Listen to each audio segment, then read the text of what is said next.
মালদ্বীপের ভিসা নিয়ে একটা চাঞ্চল্যকর তথ্য দিতে যাচ্ছি, আনঅফিসিয়াল একটা তথ্য, ঠিক আছে? কেউ জাজমেন্ট করবেন না যে ভিসাটা খোলা নাকি খোলা না। আমি কাউরে বলতে চাইতেছি না এখনো ভিসাটা খোলা নাকি। তবে গতকালকে আমি একটা ওয়ার্ক পারমিট দেখে আমি তো অবাক হয়ে গেছি, লিটারালি আমি অবাক হয়ে গেছি। এই জন্য আমি আসলাম যে ভাবতেছি যে জিনিসটা আপনাদের শেয়ার করা উচিত।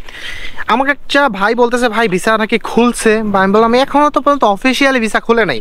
পরে আমার একটা ভিসা দেখাইতেছে, ভিসা দেখায় বলতেছে ভাই দেখেন এই যে ওয়ার্ক পারমিটটা সেপ্টেম্বরের 5 তারিখে হয়েছে, ইস্যু হয়েছে।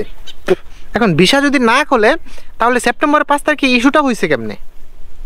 উনি আমাকে কার্ড দেখাইতেছে। তো আমি তো বলতেছি ভাই ভিসা তো এখন অফিসিয়ালি খুলে নাই, অফিসিয়ালি খুললে তো অবশ্যই আমরা জানবো, ঠিক আছে? উনি আমাকে সরাসরি কার্ড দেখাচ্ছে, এই যে দেখেন ভাই 5 তারিখে ইস্যু সেপ্টেম্বর। আমি তো দেখা দাও আমি সত্যি সেপ্টেম্বরের 5 তারিখে এটা ইস্যু হয়েছে।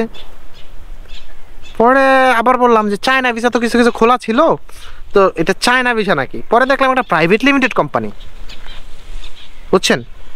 এটা প্রাইভেট লিমিটেড কোম্পানি।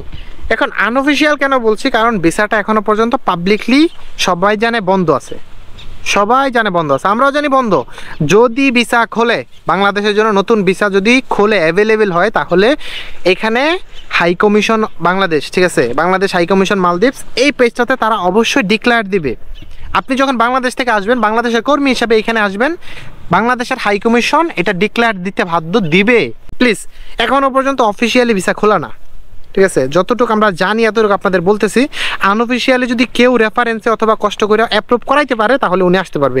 যে এই ভিডিওর প্রথমে আমি যেরকম একটা ওয়ার্ক পারমিট দেখাইছিলাম, ঠিক আছে, এই ওয়ার্ক পারমিটের ডিটেলস যদি আমি জানতে পারি যে কীভাবে আসছে, কাহিনী যদি জানতে পারি, আমি অবশ্যই আপনাদের জানানোর চেষ্টা করব। এরকম আরও ভিডিও পেতে আমার চ্যানেলটা সাবস্ক্রাইব করে রাখুন। যদি ভিডিওটা ভালো লাগে লাইক কমেন্ট করে দিন, আর কী ধরনের ভিডিও দেখতে চান আমার এই ভিডিও কমেন্ট বক্সে আপনারা জানিয়ে যান। সবাই সুস্থ থাকুন, ভালো থাকুন, আসসালামু আলাইকুম।